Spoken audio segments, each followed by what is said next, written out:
কোরবানির গরুর সাথে আকিকা দেওয়া যাবে কিনা?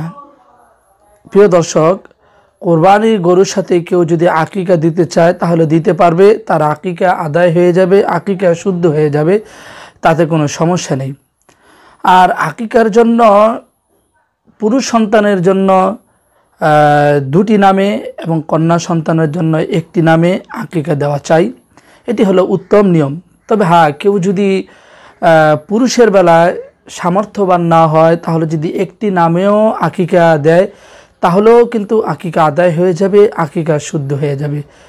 প্রিয় দর্শক, ৫ম নাম্বার যে প্রশ্নটি, সেই প্রশ্নটি হলো আকিকার গোশত কি মা বাবা খেতে পারবে কিনা, তথা পরিবার পরিজনের লোকেরা আকিকার গোশত খেতে পারবে কিনা, এই বিষয়টি অনেকে প্রশ্ন করে থাকেন।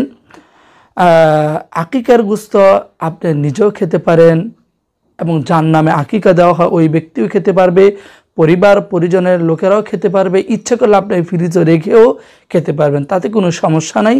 তবে উত্তম পদ্ধতি হলো নিজে খাওয়া, আত্মীয় স্বজনদেরকে বিলি করা, গরিব মিসকিনদেরকে দেওয়া, এভাবে আকিকা দেওয়াটা হলো উত্তম। আল্লাহ পাক আমাদেরকে বুঝার তৌফিক দান করুন।